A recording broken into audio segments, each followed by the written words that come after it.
Halo teman-teman, saat ini kamu sedang mendengarkan podcast Teman Cerita Dayat Piliang. Di sini kamu bisa bercerita tentang apapun yang bisa bikin resah dan gelisahmu berkurang. Aku ingin podcast ini bisa menjadi ruang aman dan nyaman untuk kita semua menceritakan hal-hal yang mungkin tak bisa kita bagikan ke orang-orang. Selamat mendengarkan. Oke, ketemu lagi kita di bagian ke-9 dari siniar Teman Cerita Dayat Piliang. Semoga kamu gak bosan ya. Seperti aku yang gak pernah bosan dengerin cerita kamu. Jujur gak pernah bosan. Aku tahu mungkin siniar ini atau podcast ini masih belum begitu rapi dan mungkin masih belum begitu nyaman di telinga gitu ya, kayak ada belibet dan segala macam. Tapi kan semakin lama dicoba akan semakin terbiasa ya kan. Semoga kamu punya banyak sabar untuk kita sama-sama bertumbuh di sini.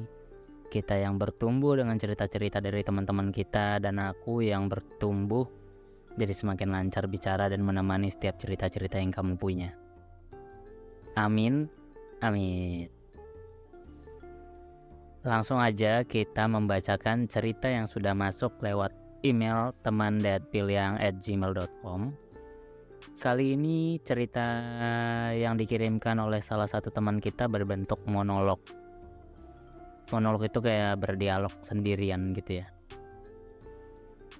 Jadi teman kita menumpahkan betapa kesal dan sesalnya dia mengenal seseorang yang memandang rendah dan tak menghargai hadirnya. Sedih nih.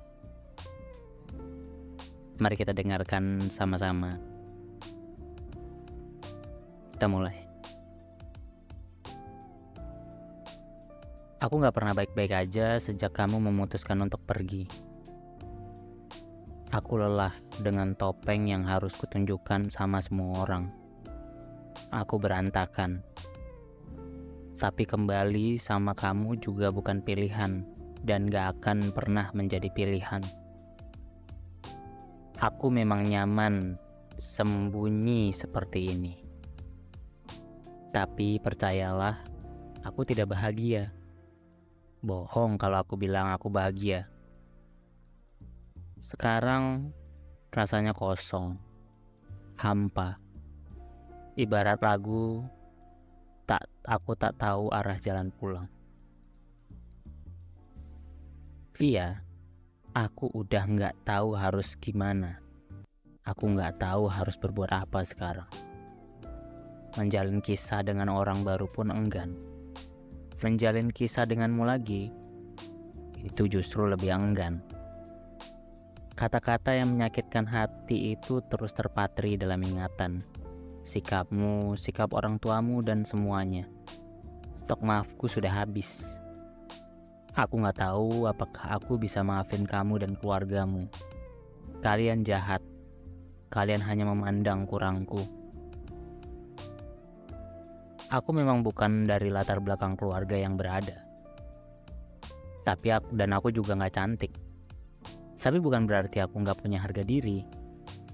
Suatu saat nanti kamu akan lihat aku dengan seragam kerja kebanggaanku, menaiki mobil mewah impianku. Bukan aku ingin sombong, namun aku ingin menunjukkan kalau aku gak serendah yang kamu dan keluargamu lihat. Percayalah, luka yang kamu dan keluargamu ukir begitu sempurna, sampai aku pun lelah menghapusnya. Mengenalmu dan keluargamu adalah mimpi buruk yang menjadi kenyataan.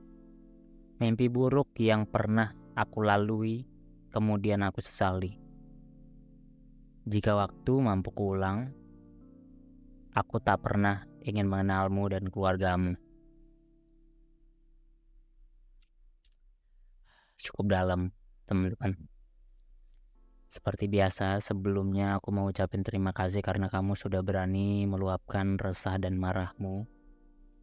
Semoga ketika kamu menuliskannya ada sedikit reda dan lega gitu ya. Dan sebenarnya harus reda dan lega lah. Bukan sekedar harap. Untuk kamu yang hatinya sedang berantakan dan acak-acakan, besar harapanku semoga tertata kembali apa-apa saja yang terlalu tak. Kisah ini mungkin nggak dipunyai semua orang ya, nggak semua orang punya kisah ini, apalagi ini dialami oleh seorang wanita. Biasanya kalau cowok mungkin sering mendapatkan hal-hal seperti ini, kayaknya umum ya, maksudnya ya sering lah kita mendengar cerita-cerita dari pengalaman cowok gitu, diremehkan sama seseorang yang ia cintai dan keluarganya mungkin tidak menerima karena alasan laki-laki kok begini gitu. Tapi ini berbeda, kamu yang mengalami ini seorang wanita, dan ya memang nggak semua orang bisa menerima apa adanya diri kita, dan kita juga tahu itu sebenarnya. Jadi ketika kita misalnya ditolak sama seseorang karena seseorang tidak bisa menerima sesuatu dari kita gitu, maksudnya tidak bisa menerima kurang-kurangnya kita, nggak apa-apa juga sebenarnya. Tapi yang bikin kamu, ya bahkan aku juga, kayaknya kita semua, yang bikin kita kesal karena penolakan itu hadir dengan kalimat dan tindakan yang jahat, menyakitkan gitu kan. Dan apa ya yang paling bikin heran, laki-laki itu ya, laki-laki yang awalnya menerima kamu, entah kenapa dia malah berbalik sikapnya menjadi tidak enggan dan melakukan tindakan-tindakan yang bikin sakit hati bukan main. Belum lagi keluarganya lagi mengintervensi hubungan, aneh banget. Jadi kayak laki-laki itu gak punya pendirian, mungkin. Untuk apa dia nyatain rasa awalnya, tapi ujung-ujungnya malah gak bisa menerima gitu. Untuk apa dia menjalin jika ujung-ujungnya malah menghadirkan luka yang sakit bukan main. Kayak gak masuk akal kan, ya gak sih? Ini orang-orang yang gak punya prinsip. Dia asal menyatakan rasa ke seseorang padahal hatinya belum serak gitu kan, belum 100% serak. Mungkin karena melihat ada sesuatu yang dilihat gitu kan. Nah apalah itu, gak tahu kita ya alasannya apa. Kok ujung-ujungnya malah begini gitu, malah menghadirkan luka, menghadirkan sakit, menghadirkan lara. Sangat tidak masuk akal.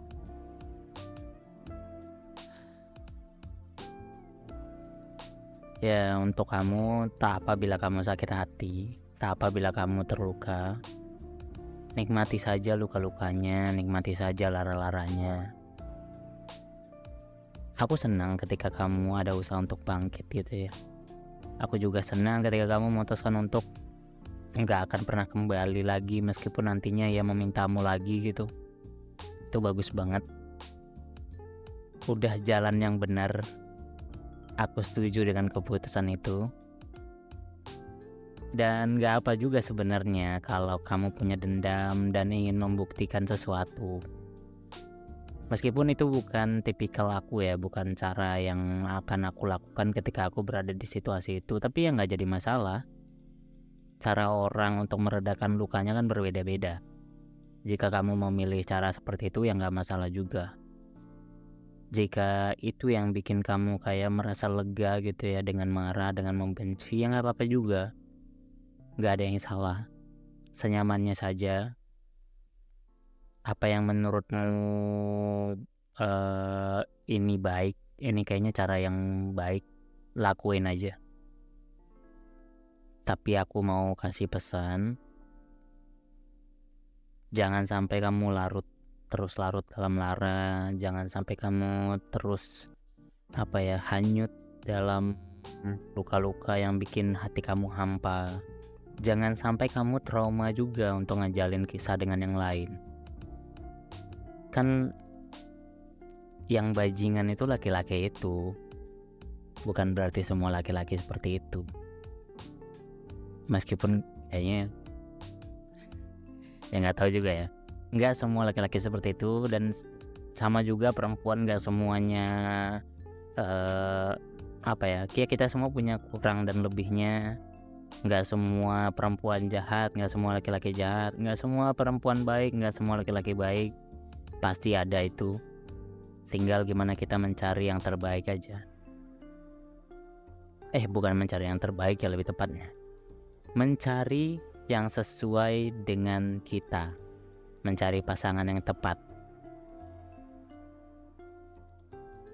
Dan kita juga perlu tahu kalau kadang tuh Tuhan punya banyak cara untuk memberikan sesuatu pada kita, entah itu pelajaran atau hal-hal baik lainnya. Walaupun hubungan kamu berakhir buruk, bisa aja ini adalah bentuk dari pengabulan doa yang kamu panjatkan dahulu-dahulu. Ketika doa-doamu meminta dipertemukan dengan pasangan yang baik. Kan, kamu mungkin pernah berdoa seperti itu. Kita semua pernah berdoa seperti itu. Tapi karena kamu malah dipertemukan dengan yang tidak baik, laki-laki yang bajingan itu, yang keluarganya juga, akhirnya kamu dijauhkan dan diperlihatkan sifat asli pasanganmu. Bahkan keluarganya yang ternyata begitu jahatnya kan. Aneh banget, kok ada orang dewasa yang tidak berpikiran dewasa, tidak bijak dalam hidupnya, memandang orang lain rendah, memandang orang-orang yang tidak setara sama dia. Aduh, apaan sih ini, nggak selevel gitu ya. Kok ada ya orang kayak gitu? Ya pasti ada lah, namanya juga dunia ya. Yang nggak ada itu di surga, kayak Aldi Taher. Dan jangan terlalu larut juga dalam rasa sakit, maksudnya dalam sakit hati. Jangan terlalu larut dalam sakit hati, karena bisa saja kisah pahit ini adalah cara Tuhan untuk membuatmu jauh lebih kuat dari sebelumnya, agar kamu bisa bangkit dan membuktikan dirimu meski selalu dipandang rendah dan disepelekan oleh orang-orang. Ya, kita perlu ingat bahwa ada hal-hal baik di balik kisah pahit. Jangan terlalu menyalahkan keadaan. Yang kita perlukan adalah bangkit. Seperti yang aku bilang, apa yang kamu lakukan itu sudah benar. Tetaplah seperti itu, tapi jangan lama-lama dalam lara, dalam luka.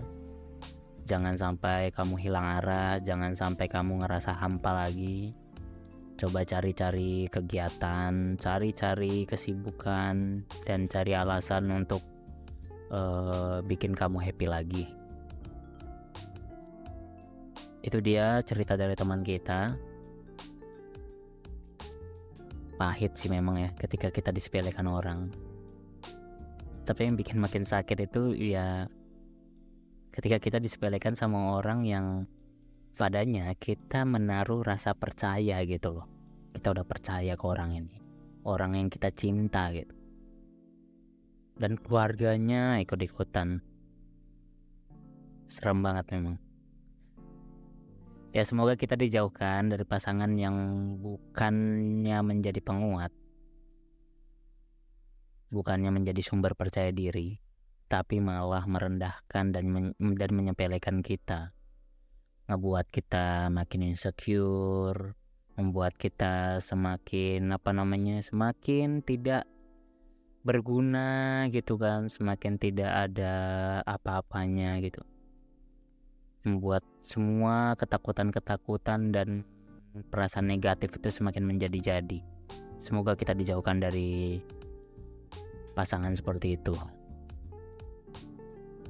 Ya mungkin itu aja untuk kali ini. Apa lagi ya?